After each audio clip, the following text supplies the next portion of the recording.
விண்வெளி சுடரில் இனி வரப்போகிற எபிசோடுக்கான ப்ரெடிக்ஷன் தான் பார்க்க போகிறோம். வெற்றிக்கு தன்னோட பொண்ணு சுடர் அப்படின்னு இனி வரப்போகிற எபிசோடில் தெரிய வருது. இந்த இடத்துல வெற்றி என்னென்ன பண்ண போகிறாரு, என்ன நடக்க போகுது அப்படின்றது தான் இனி வர எபிசோடுக்கான ப்ரெடிக்ஷன். வாங்க பார்க்கலாம். இப்போது வெற்றிக்கு தன்னோட பொண்ணு, அதாவது அபியோட மக தான் சுடர் அப்படின்னு தெரிய வருது வெற்றிக்கு. இந்த இடத்துல யோசிக்கிறாரு வெற்றி. அப்போது அபியோட பொண்ணுனா அது நம்ம பொண்ணே அப்படின்னு சொல்லிட்டு, அப்போ எனக்கும் அபிக்கும் பிறந்த குழந்தை தான் சுடரா அப்படின்னு யோசிக்கிறாரு. இந்த தருணத்தில் தான் கரெக்டாக புலியும் கேள்வி கேட்குறாரு. என்னையா வெற்றி நடக்குது இங்கே? நீ என்னமோ சுடரை அண்ணன் பொண்ணு தான் சுடர் அப்படின்னு சொல்லிக்கிட்டு இருந்தா, இங்கே என்னடான்னு பார்த்தா அபியோட பொண்ணு சுடர் அப்படின்னு சொல்லிட்டு அபி சொல்கிறாங்க. என்னையா நடக்குது அப்படின்னு சொல்லிட்டு புலி கேட்குறாரு. அதான்டா புலி, எனக்குமே தெரியாது. நான் இது வரைக்கும் சண்முகத்தோட பொண்ணு தான் சுடர் அப்படின்னு நினச்சிக்கிட்டு இருந்தேன்.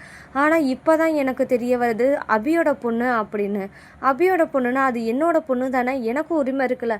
இது நாள் வரைக்கும் ஏன் அபி என்கிட்ட மறைச்சிருந்தா அப்படின்னு சொல்லி வெற்றி கேட்குறாரு. அப்பாவும் வெற்றி என்ன நினைக்கிறாருன்னா, ஓ அதனால தான் எனக்கும் சுடருக்குள்ள நெருக்கம் இன்னும் அதிகமாகிட்டே இருந்துச்சோ, என்னால் சுடரை விட்டு பிரிஞ்சு போகாத நிலைமையும் இருந்துச்சோ, என் மேலே அதிக அக்கறையும் அன்பும் காமிச்ச சுடருக்கு எந்தவித ஆபத்தும் வரக்கூடாதுன்னு ஒவ்வொரு இடத்துலையும் நான் துடிச்சு போனது இந்த காரணத்துக்காக தானா அப்படின்னு சொல்லி வெற்றி நினைக்கிறாரு. இந்த தருணத்தில் தான் புலி என்ன சொல்கிறேன்னா, என்னமோ வெற்றி, எதாக இருந்தாலும் காரணம் இல்லாமல் எதுவும் நடக்காது போல. நீ அப்பான்னு தெரியாமே அந்த பிள்ளை பழகிருக்கு. நீ என்னடானா பொண்ணு, தன்னோட பொண்ணு அப்படின்னு தெரியாமே சுடர் மேலே இவ்வளோ தூரத்துக்கு பச வச்சிருக்க.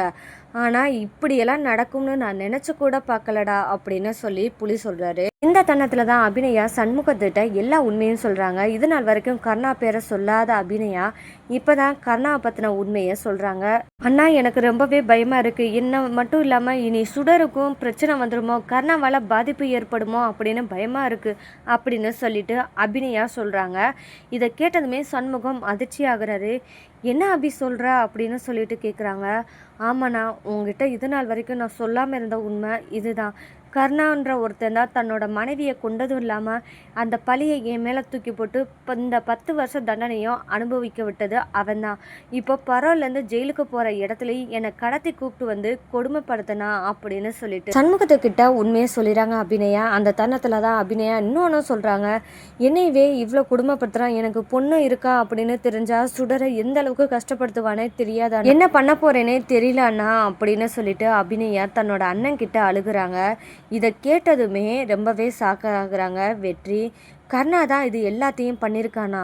கர்ணா எதுக்கு அபிநயாவை கடத்தணும், அது மட்டும் இல்லாமல் அவளை ஏன் இவ்வளோ கொடுமைப்படுத்தணும் அப்படின்னு நினைக்கிறாரு வெற்றி.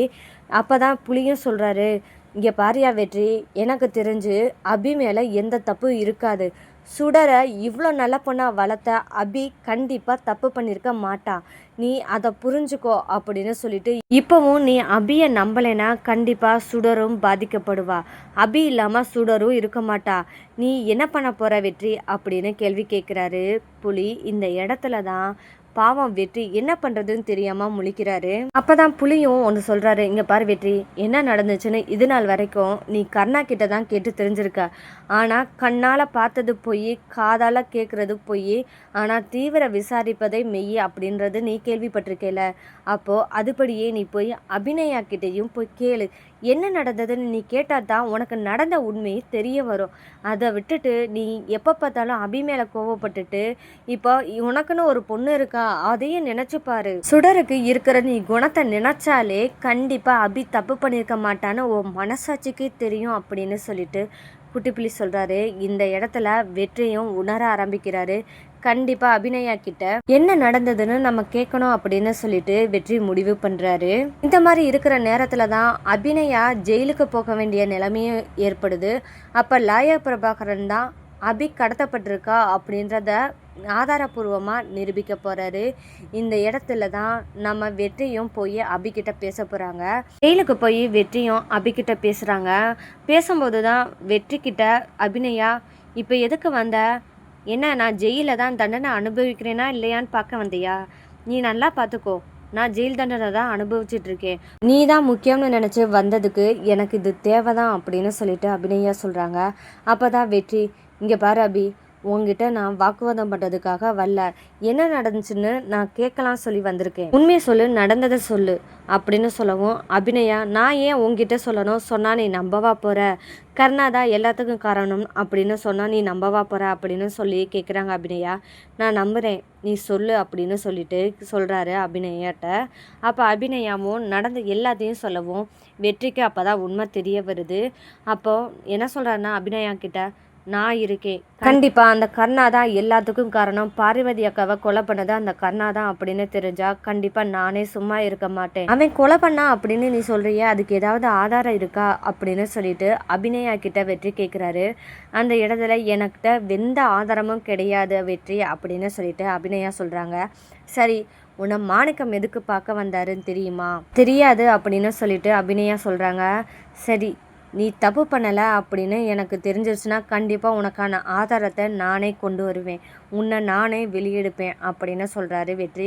இந்த இடத்துல தான் வெற்றி இன்னொரு கேள்வியும் கேட்குறாரு. என்கிட்ட எதுவும் சொல்ல வேண்டியது இருக்கா, என்கிட்ட எதுவும் மறைக்கிற அபி, உண்மையே சொல்ல அப்படின்னு சொல்லி கேட்க, அதெல்லாம் ஒன்றுமே இல்லையே அப்படின்னு சொல்லிட்டு அபிநயா சொல்கிறாங்க. அப்போ தான் வெற்றி கேட்குறாரு, உண்மையை சொல்லு, நம்ம 2 பேர்த்துக்கும் கல்யாண பந்தத்தில் ஏற்பட்ட எந்த அடையாளமும் இல்லையா அப்படின்னு சொல்லி கேட்குறாங்க.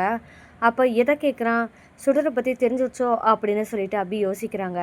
அப்போ தான் வெற்றி சொல்லிட்டாரு, சுடரை பற்றி எல்லா உண்மையும் தெரிஞ்சிச்சு அப்படின்னு சொல்கிறாரு. சுடர் என்னோட பொண்ணு தானே அப்படின்னு சொல்லி அபிக்கிட்ட கேட்கான்.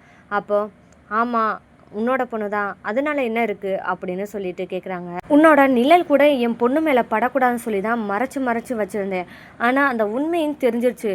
தயவு செஞ்சு சுடர்கிட்ட நீ பேசாத, பழகாத, ஏன்னா இதனால சுடர் எனக்கும் உனக்கும் பிறந்த பொண்ணு, நம்ம 2 பேர்த்துக்கும் அடையாளமாக ஒரு குழந்தை இருக்கான்னு தெரிஞ்சா கண்டிப்பாக கர்ணா விட்டு வைக்க மாட்டான். என்னோட பாதிப்பு என்னோடைய போகட்டும் அப்படின்னு நினச்சதா நான் இது நாள் வரைக்கும் சுடர் இருக்கிறதே மறைச்சிட்டேன். இப்போ கர்ணாவுக்கும் சுடரை பற்றின உண்மை தெரிஞ்சிச்சுன்னா கண்டிப்பாக சுடருக்கு தான் ஆபத்து. அதனால் தயவு செஞ்சு கர்ணாவுக்கு தெரியாமல் பார்த்துக்கோ அப்படின்ற அளவுக்கு சொல்லிடுறாங்க அபிநயா. கர்ணாவுக்கு மட்டும் கிடையாது, சுடருக்கும் நீ தான் அப்பான்னு கண்டிப்பாக சுடருக்கும் தெரியக்கூடாது அப்படின்னு சொல்லிட்டு அபிநயா சொல்கிறாங்க. கண்டிப்பாக இதை நீ செய்வேன்னு நான் நம்புகிறேன் அப்படின்னு சொல்லிட்டு அபிநயா சொல்கிறாங்க. வெற்றி இனி என்ன முடிவு பண்ணுவார், கர்ணாவை எதிர்ப்பாரா இல்லை கர்ணாவோட கூட இருந்தே அபிக்கு தேவையான ஆதாரங்களை தேடுவாரா அப்படின்றதாங்க இனி வரப்போகிற எபிசோடில் அடுத்தடுத்த ட்விஸ்டாக இருக்க போது. இந்த மாதிரியான சுவாரஸ்யமான நிகழ்வெல்லாம் நீங்கள் தெரிஞ்சுக்கணும்னா மறக்காமல் எங்கள் சேனலை சப்போர்ட் பண்ணி ஆதரவு தெரிவிங்க. மீண்டும் சந்திப்போம்.